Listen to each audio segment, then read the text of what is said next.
Where does this mindset come from? Why do the elites kill the largest masses of people when no one is resisting them, when they've already attained total control? What ideology drives the elite psychopath? Since Plato's time, 2,400 years ago, state planners have openly proclaimed their desire to control every detail of the commoner's life. From breeding programs to mass extermination of undesirables, the dark dream has continued on for millennia.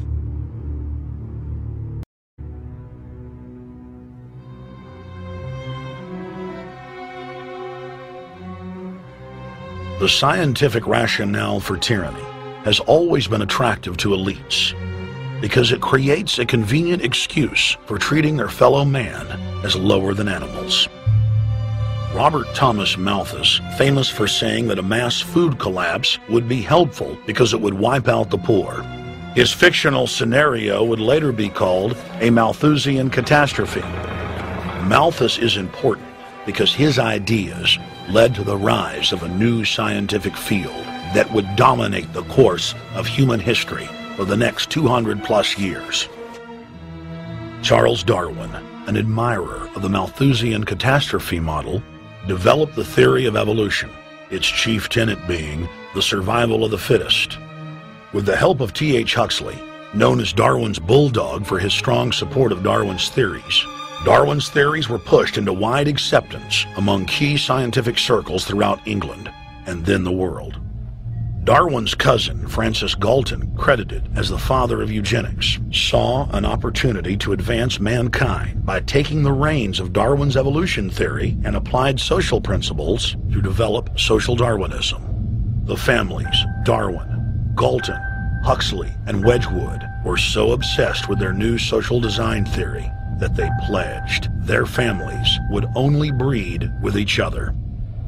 They falsely predicted that within only a few generations, they would produce supermen. The emerging pseudoscience was only codifying the practice of inbreeding, already popular within elites for millennia. The Four Families experiment was a disaster. Within only 2 generations of inbreeding, close to 90% of their offspring either died at birth or were seriously mentally or physically handicapped. The moneyed class of the planet, and particularly the royal families of the world, who were already obsessed with breeding and filled with a predatory disdain for the underclass, seized on the new science and began aggressively enforcing its aims worldwide.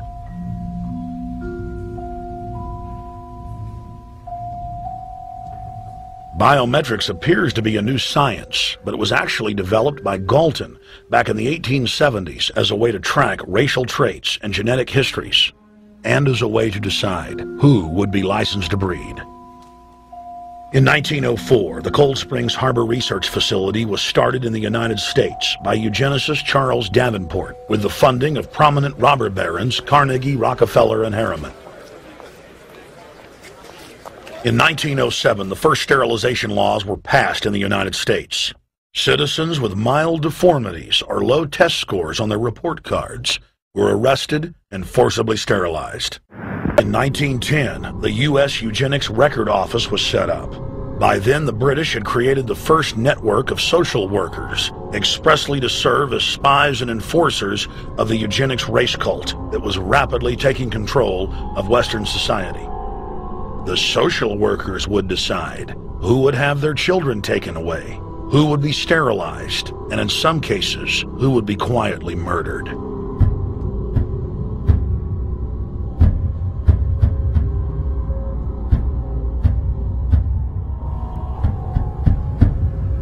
In 1911, the Rockefeller family exports eugenics to Germany by bankrolling the Kaiser Wilhelm Institute, which later would form a central pillar in the Third Reich.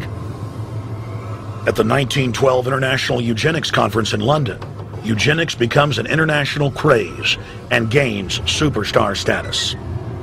The futurist and best-selling sci-fi author H.G. Wells had studied biology under top eugenicists and was spreading the new faith worldwide.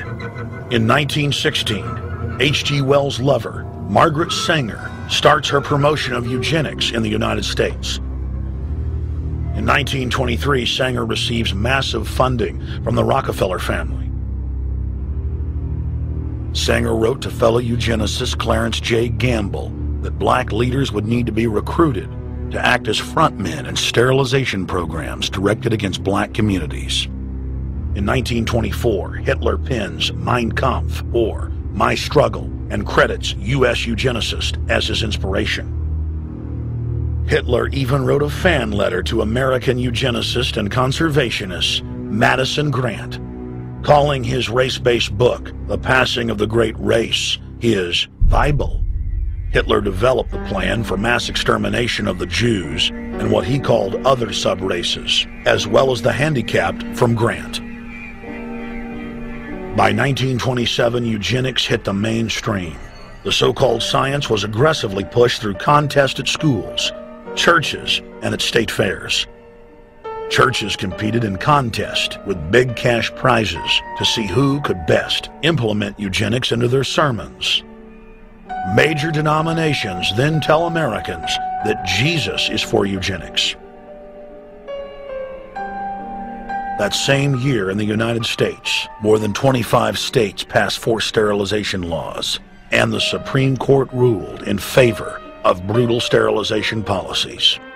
When Hitler came to power in 1933, one of his first acts was to pass national eugenics laws, modeled after laws in the United States.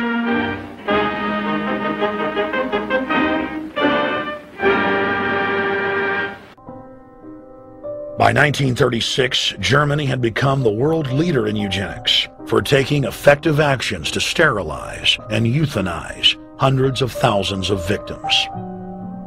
The big three of American eugenics, Davenport, Laughlin, and Goethe, were dispatched by the Rockefellers to Germany, where they advised the Nazis on the fine-tuning of their extermination system. With the strong support of the U.S. and England, Germany had gone over the edge, and tens of millions would pay with their lives. At the end of the war, the Allies protected from prosecution the very Nazi scientist that had tortured thousands of people to death. The Nazi brand of eugenics had embarrassed the elites, but they had no intention of stopping their plans. The Allies literally fought with each other over who would get top Nazi eugenicist. It didn't matter if the SS doctors had tortured tens of thousands to death. They were free to go. The Angel of Death, Joseph Mengele, and his boss, Ottmar von Verscher, were not prosecuted, and von Verscher even continued his work in Germany after the war. Eugenicists were angry that their great work had been exposed. They then scrambled to camouflage their agenda. Eugenics Quarterly became Social Biology. The American Birth Control League became Planned Parenthood. New terms like transhumanism, population control, sustainability, conservation, and environmentalism replaced racial hygiene and social Darwinism. Many eugenicists of the previous period engaged in what they called crypto-eugenics, purposefully taking their eugenics beliefs underground. They became highly respected anthropologists, biologists, and geneticists in the post-war world.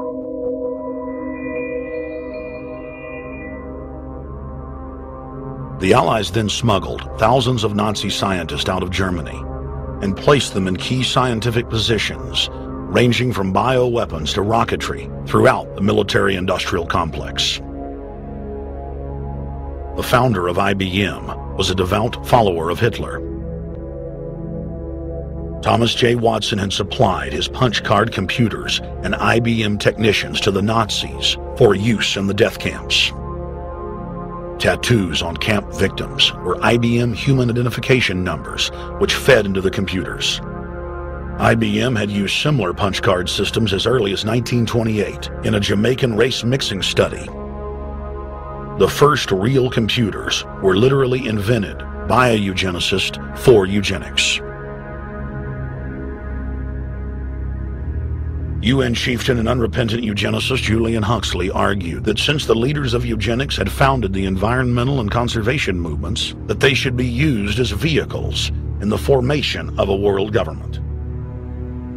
Just as H.G. Wells had envisioned, this government would be controlled by a scientific dictatorship and would be guided by the principles of eugenics.